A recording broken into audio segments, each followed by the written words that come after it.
Porque todos los que dependen de las obras de la ley están bajo maldición, pues escrito está: maldito todo aquel que no permaneciere en todas las cosas escritas en el libro de la ley, para hacerlas.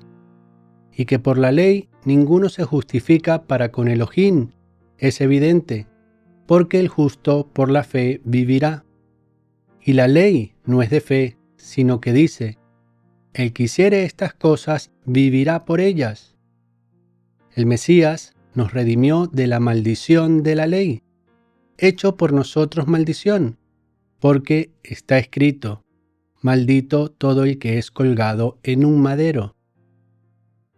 En el pasaje que acabamos de leer, se nos revela que Yeshua murió en un madero con el propósito de librarnos de la maldición de la ley, lo cual es una gran noticia para todos los que hemos sido llamados al arrepentimiento, aceptando el sacrificio de Yeshua. Lamentablemente, muchos han distorsionado el significado correcto de este pasaje, insinuando o diciendo que aquellos que obedecen la ley están bajo maldición. Esto sucede porque las personas leen el pasaje de una manera bastante superficial, sin analizar con detenimiento lo que realmente está diciendo el texto. Si leemos el pasaje analizando con cuidado cada verso, podemos ver que el primer verso nos dice que están bajo maldición aquellos que dependen de las obras de la ley, es decir, aquellos que creen o confían que pueden ser salvos por obedecer la ley. O sea, aquellos que no dependen del sacrificio de Yeshua. Luego el segundo verso nos dice que no podemos justificarnos con Elohim por medio de la ley. O dicho de otra manera, no podemos decir que somos justos por cumplir la ley, porque somos incapaces de cumplirla perfectamente sin que el Espíritu de Yeshua viva en nosotros. Luego el tercer verso nos dice que la ley no es de fe, lo cual suena un poco confuso. Sin embargo, podemos deducir por el contexto del pasaje que si cumples la ley, pero no crees en Yeshua, no tienes fe. Y el cuarto verso nos dice que Yeshua nos redimió de la maldición de la ley. Y este verso, junto al primero, me parece que son los que generan más confusión en las personas, ya que habla sobre la maldición de la ley. Y lo que necesitamos entender muy bien es qué quiere decir realmente estar bajo la maldición de la ley. Y en este video hablaremos sobre esto.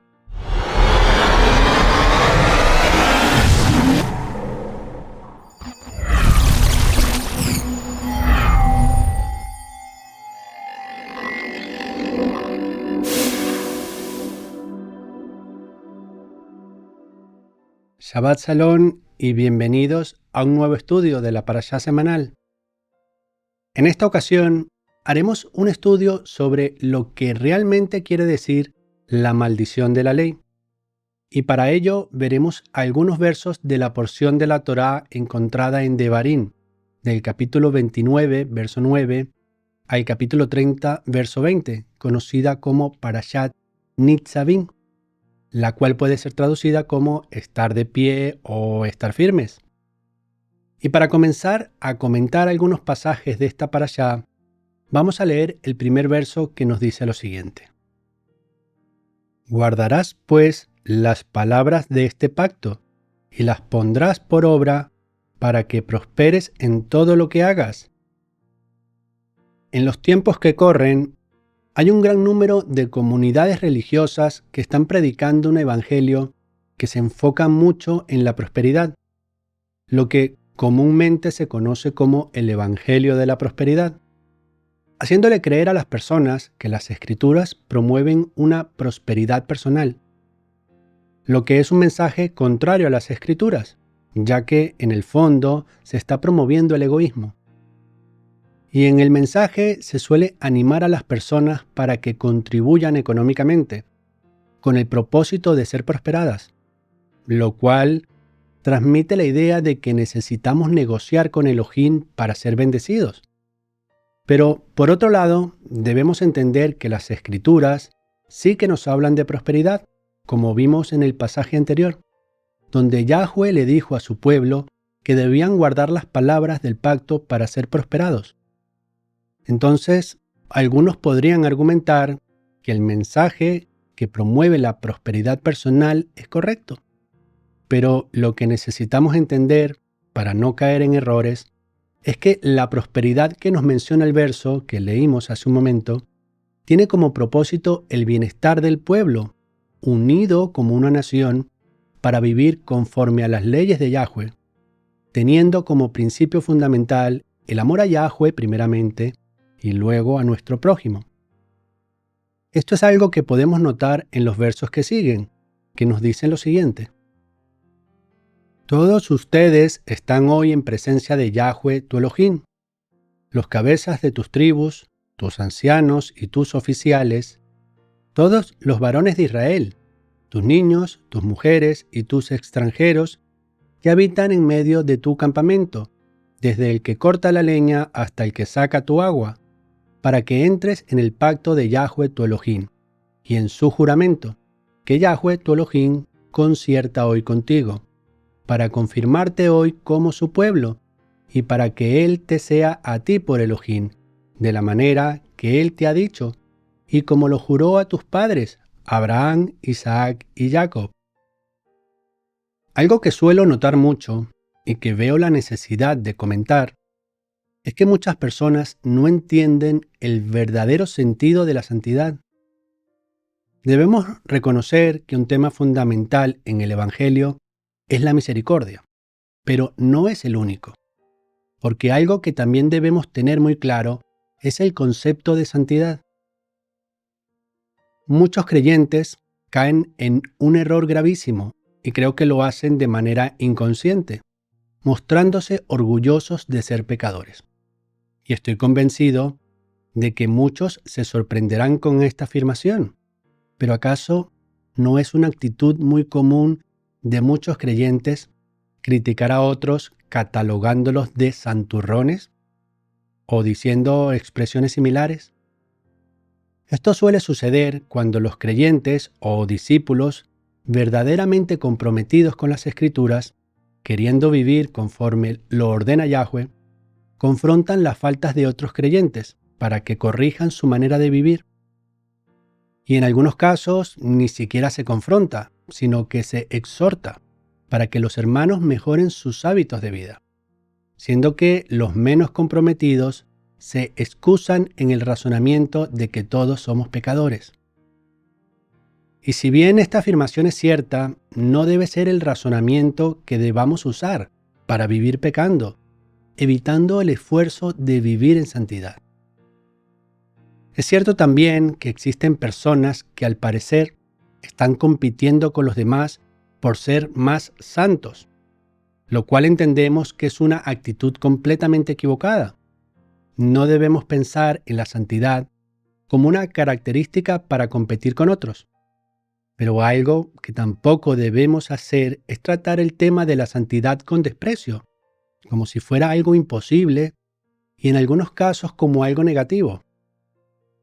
Tengamos presente lo que nos dice Primera de Pedro 1:16.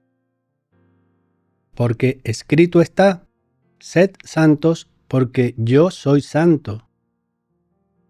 Y Hebreos 12:14 nos dice que sin santidad nadie verá a Elohim. Por esto no debemos decir a la ligera que nadie puede ser santo, basándose en que todos pecamos. Luego, muchos dicen que todos cometemos errores y que no podemos ser perfectos. Y esto es verdad de cierta manera, porque por otra parte la Biblia nos dice que debemos ser perfectos. Y como ejemplo, podemos leer algunos versos del primer capítulo de Santiago. Jacob, siervo de Elohim y del Maestro Yeshua, el Mesías, a las 12 tribus que están en la dispersión, saludos. Hermanos míos, tened por sumo gozo cuando os halléis en diversas pruebas, sabiendo que la prueba de vuestra fe produce paciencia. Mas tenga la paciencia su obra completa, para que seáis perfectos y cabales sin que os falte cosa alguna. Antes de leer el pasaje, dije que de cierta manera es verdad que no podemos ser perfectos. Y digo esto porque en nuestra condición actual aún seguimos fallando en vivir perfectamente. Sin embargo, de otra manera, sí que podemos ser perfectos, desde el enfoque de la integridad.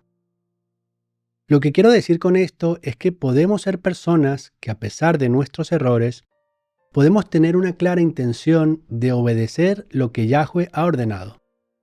Y que, aun cometiendo errores, mantenemos el vivo deseo de vivir en santidad, esforzándonos en vivir como Yahweh ha establecido.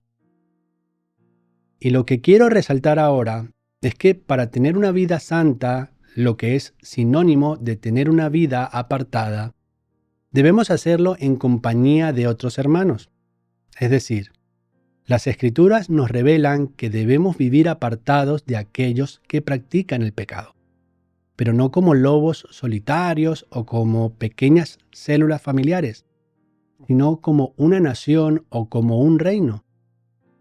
Y un pasaje que refuerza esta idea lo tenemos en esta parashá, donde se nos revela con quién Yahweh estableció su pacto. Miremos. Y no solamente con ustedes hago yo este pacto y este juramento, sino tanto con los que están aquí presentes hoy delante de Yahweh, nuestro Elohim, y con los que no están aquí hoy con nosotros. Uno de los grandes inconvenientes que tenemos en la actualidad es que muchos no están entendiendo que necesitamos estar verdaderamente unidos y que la razón por la que actualmente estamos dispersos, aun cuando sea útil para predicar el Evangelio a todas las naciones del mundo, es en realidad una maldición de la ley. Al inicio de esta presentación leímos Gálatas 3, donde se menciona la maldición de la ley, lo que muchos interpretan erróneamente como que es una maldición para aquellos que viven conforme manda la ley. Pero lo que realmente sucede es que la maldición es para quien no la obedece. Y por eso sabemos que Yeshua no merecía esa maldición, sino nosotros. Y esta maldición la podemos ver descrita desde el verso 15 hasta el verso 68 del capítulo 28 de Devarim, que pertenece a la Parashat Kitavó que presentamos la semana pasada. Y para resaltar la maldición de la dispersión, vamos a leer tan solo los versos 15 y 64.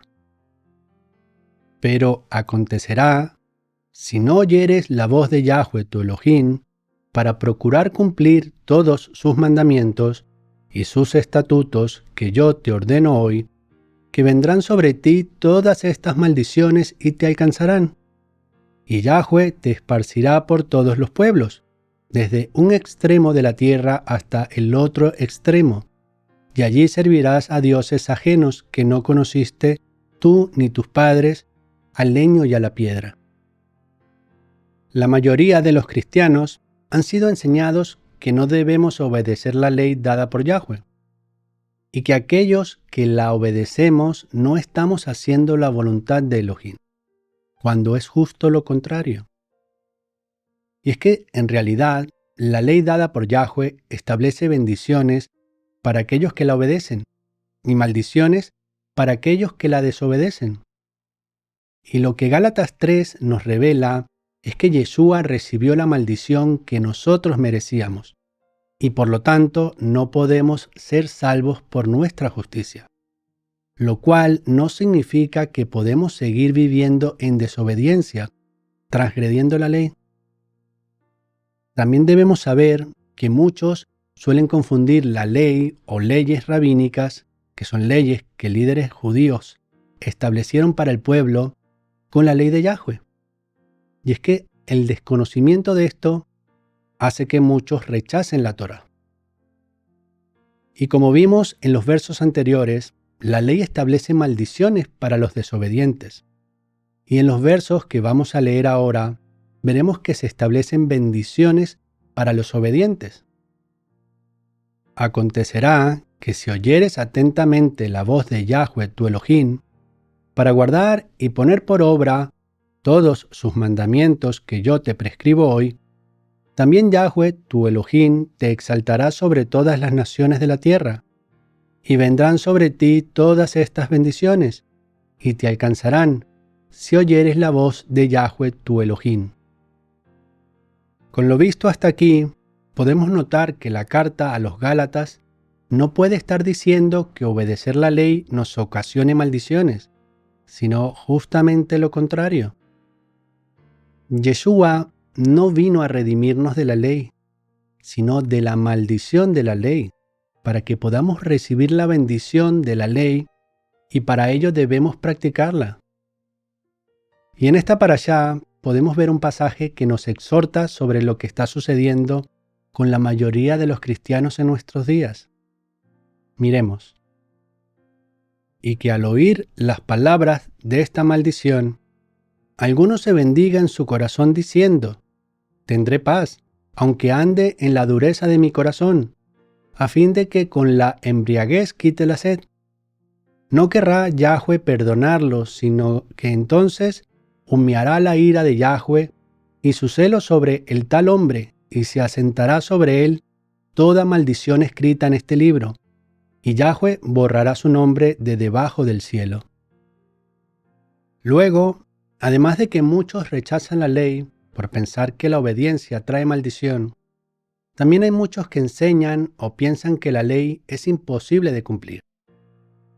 Y esta idea se debe haber extendido por causa de que no podemos justificarnos por las obras de la ley, lo que puede hacer creer a muchos que es imposible guardar la ley.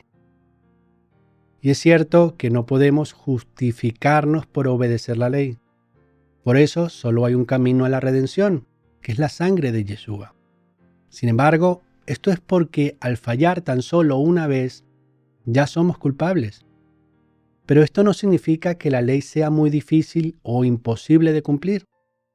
Y para comprobarlo, vamos a leer Devarim, capítulo 30, versos del 11 al 14. Porque este mandamiento que yo te ordeno hoy no es demasiado difícil para ti, ni está lejos. No está en el cielo para que digas: ¿quién subirá por nosotros al cielo y nos lo traerá y nos lo hará oír para que lo cumplamos?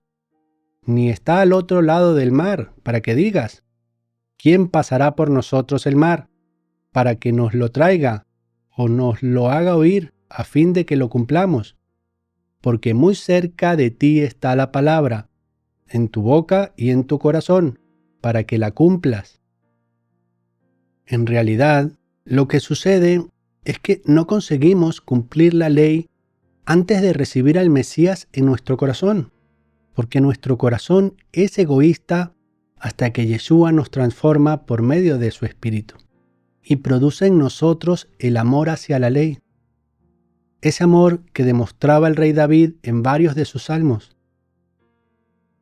Ahora, volviendo a la maldición que leímos antes, referente a la dispersión, quiero que veamos cómo esta maldición recayó sobre el reino del norte, también conocido como la casa de Efraín. Y para esto vamos a leer Segunda de Reyes 18, de los versos 9 al 12. En el 4.º año del rey Ezequías, que era el año 7º de Oseas, hijo de Ela, rey en Israel, del reino del norte, subió Salmanasar, rey de los asirios, contra Samaria, y la sitió, y la tomaron al cabo de 3 años. En el año 6º de Ezequías, el cual era el año 9º de Oseas, rey en Israel, del reino del norte, fue tomada Samaria. Y el rey de Asiria tomó cautivo a la casa de Israel, y los llevó a Jalaj, en Jabor, junto al río Gozán, y en las ciudades de los medos, por cuanto no obedecieron a la voz de Yahweh su Elohim, sino que quebrantaron su pacto, y todas las cosas que había mandado Moshe, siervo de Yahweh, no las recibieron ni las pusieron por obra. Para entender mejor este pasaje, debemos tener en cuenta que en ese tiempo Israel estaba dividido en 2 reinos, lo cual sucedió después de la muerte del rey Salomón. Por esto nos dice el pasaje que el rey de Asiria sitió a Samaria y no a Jerusalén, porque Samaria era la capital del reino del norte, y gran parte de los habitantes de este reino fueron dispersos por diferentes naciones, lo cual ocasionó que mucho pueblo de Israel se encuentre mezclado entre las naciones, habiendo perdido su identidad. Por esto insisto que la dispersión es muy útil para predicar el Evangelio, pero se originó a causa de la maldición de la ley. Sin embargo, Yahweh también prometió que volvería a juntar a su pueblo cuando éste se arrepintiera y volviera a la obediencia de la ley para recibir las bendiciones. Y podemos comprobarlo en esta misma parashá, en Devarim 30, del 1 al 4. Miremos. Sucederá que cuando hayan venido sobre ti todas estas cosas, la bendición y la maldición que he puesto delante de ti, y te arrepientas en medio de todas las naciones a donde te haya arrojado Yahweh tu Elohim, y te conviertas a Yahweh tu Elohim, y obedezcas a su voz conforme a todo lo que te ha mandado, tú y tus hijos con todo tu corazón y con toda tu alma, entonces Yahweh hará volver a tus cautivos, y tendrá misericordia de ti, y volverá a recogerte de entre todos los pueblos a donde te haya esparcido Yahweh tu Elohim. Este es un mensaje que muchos de nuestros antepasados no reconocieron, porque heredaron una religión sincretista, es decir, con conocimiento del Evangelio, pero con mucha mezcla de otras culturas y religiones. Y actualmente hay un aumento del conocimiento de nuestra identidad, pero aún está faltando el verdadero compromiso para establecernos como una nación. Y podemos valorar el ejemplo de Judá, que entiende su identidad, aun cuando le falta limpiar su doctrina, que tiene mucha añadidura farisea. Y no quiero finalizar este estudio sin mencionar un verso más de esta parashá. Quiero que leas junto conmigo Devarim 29:29. Las cosas secretas pertenecen a Yahweh nuestro Elohim, pero las reveladas son para nosotros y para nuestros hijos para siempre, para que cumplamos todas las palabras de esta ley. Hermanos, este verso es sumamente importante para entender que el propósito de las Escrituras no es que estemos queriendo rebuscar información para apenas llenarnos de conocimiento, lo cual puede hacer crecer nuestro orgullo. El apóstol Saúl advirtió sobre esto, diciendo que el conocimiento envanece, lo cual no significa que no necesitemos aprender de las Escrituras. Pero es fundamental reconocer que Yahweh nos da la revelación necesaria para que cumplamos su palabra y no para saciar nuestro conocimiento. Muchos están buscando en las Escrituras conocimiento escondido con el único propósito de saciar su conocimiento, porque demuestran por sus frutos que no tienen ningún interés de poner en práctica lo que leen. Por lo tanto, lo más importante no es qué tanto sabes, sino qué tanto obedeces, teniendo un corazón humilde, dejando de poner excusas y dejándonos guiar por nuestro Rey. No sabemos cuántos son los días de nuestra vida, por eso no debemos malgastar el tiempo en nuestros deseos personales.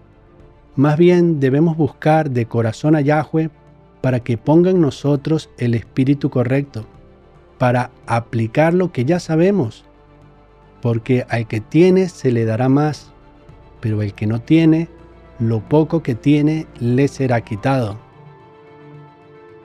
Shabbat Shalom.